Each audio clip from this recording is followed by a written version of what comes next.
Assalamualaikum warahmatullahi wabarakatuh. Kami dari UPT SMK Negeri 1 Bulukumba. Perkenalkan, nama saya Muhammad Lutfi Syam dari kelas 12 Akuntansi 2. Saya Widya Agustira dari kelas 12 Akuntansi 2. Dan saya Kusto Fatima dari kelas 12 Akuntansi 2. Saya Jukrani Melani Putri dari kelas 12 Akuntansi 2. Berdirinya kami di sini yaitu untuk mempresentasikan dan menjelaskan materi dari mata pelajaran pendidikan agama Islam yaitu Berpikir kritis dan demokrasi. Definisi berpikir kritis. Berpikir kritis merupakan sebuah kemampuan berpikir secara jernih, menganalisis fakta, mempertahankan pendapat, menarik kesimpulan, dan memecahkan suatu masalah.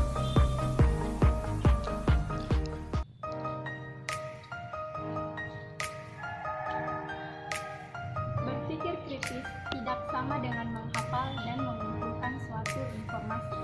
Maksudnya, berpikir kritis tidak sama dengan mengumpulkan informasi.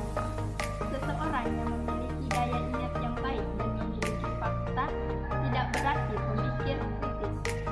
Seorang pemikir kritis adalah seorang yang mampu menyimpulkan apa yang dia ketahui dan mampu mengetahui bagaimana cara memanfaatkan informasi untuk menyelesaikan suatu masalah.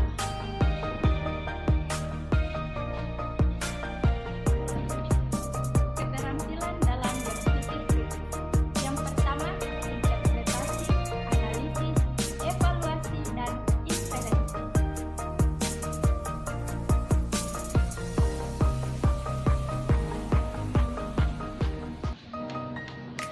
Adapun macam-macam berpikir kritis yaitu pertama, berpikir kritis untuk menyampaikan aspirasi ataupun ide-ide yang ada di dalam pikiran kita. Nah, dalam hal ini biasanya digunakan oleh para mahasiswa ataupun para pekerja kantoran yang dimana menyampaikan aspirasinya kepada para atasan ataupun para dosen untuk mengubah suatu keadaan tertentu. Dan yang kedua yaitu ada menyampaikan sebuah berpikir kritis untuk menyelesaikan sebuah permasalahan. Nah, dalam hal ini, menyampaikan sebuah masalah merupakan hal yang sangat penting apabila dilakukan secara berpikir kritis ataupun berpikir dengan tepat untuk penyelesaian masalah tersebut. Selanjutnya, yang ketiga yaitu berpikir kritis dalam sebuah musyawarah atau dalam keadaan rapat. Nah, di sini berpikir kritis ataupun berpikir secara cepat, tepat, dan tepat merupakan sebuah hal yang sangat diperlukan dalam sebuah rapat. Mengapa? Karena supaya ide-ide yang disalurkan bisa diterima oleh para pendengar lainnya. Dan yang terakhir yaitu ada berpikir kritis dalam mengkritik. Nah, hal ini berpikir untuk menyampaikan sesuatu aspirasi ataupun sebuah kritikan kecil kepada seseorang. Tapi perlu diingat untuk menyampaikan sebuah kalimat harusnya hanya berdua dengan orang itu saja. Dalam artian tidak ada orang lain yang mendengar hal kritikan tersebut.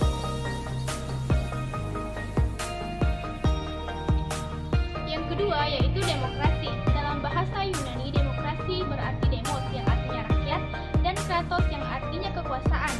Dengan demikian, demokrasi yaitu suatu kekuasaan yang ada di tangan rakyat.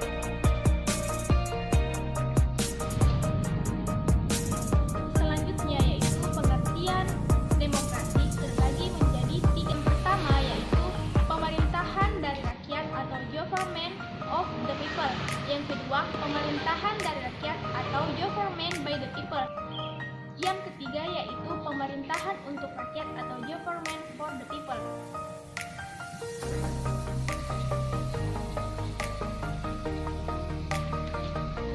Baiklah, saya akan melanjutkan apa yang telah dipaparkan oleh rekan saya mengenai demokrasi. Tadi, rekan saya telah menjelaskan pengertian dari demokrasi maupun penjelasannya. Untuk itu, saya akan mengulang kembali pengertian dari demokrasi menurut pandangan saya pribadi. Menurut pandangan saya pribadi, demokrasi ini sama dengan suatu negara yang pemerintahnya dipilih langsung oleh rakyat, seperti negara kita yakni negara Republik Indonesia. Demokrasi juga memberikan kebebasan kepada rakyatnya untuk menyuarakan pendapat, mengemukakan argumentasi, begitupun menyampaikan sebuah aspirasi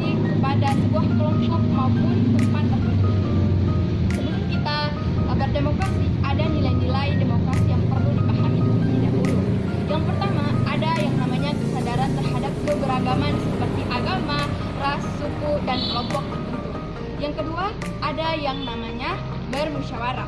Ketiga, ada yang namanya pertimbangan moral. Dan yang keempat, mufakat secara sehat dan jujur. Nah, keempat nilai demokrasi ini sangat penting dalam ketika kita menyampaikan sebuah aspirasi. Seperti bermusyawarah terlebih dahulu, mempertimbangkan baik atau buruknya sebuah aspirasi yang ingin disampaikan. Nah, ada lagi yang namanya macam-macam demokrasi. Ada demokrasi secara langsung dan ada demokrasi secara tidak langsung. Bagaimana demokrasi secara langsung ini? Di mana kita menyampaikan sebuah aspirasi itu melibatkan setiap warga negara. Begitupun kelompok tertentu maupun organisasi untuk bersama-sama menyalurkan pendapat maupun aspirasi. Kemudian, bagaimana dengan demokrasi secara tidak langsung? Yakni sebuah kelompok yang telah melakukan musyawarah untuk menyampaikan sebuah aspirasi melalui perwakilan mereka. Untuk itu mereka harus mempercayakan satu orang atau perwakilan saja untuk menyampaikan atau menyalurkan suara mereka. Jadi seperti itu. Nah, itulah penjelasan tentang demokrasi singkat.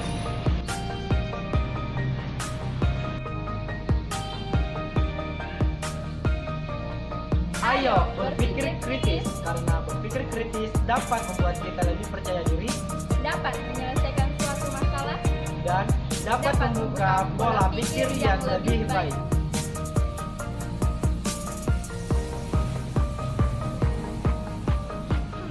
Sebagai satu kesatuan rakyat NKRI, Mari menjadi rakyat yang jujur dalam demokrasi. serta sehat dalam akal budi, rakyat yang hebat, rakyat yang sejahtera.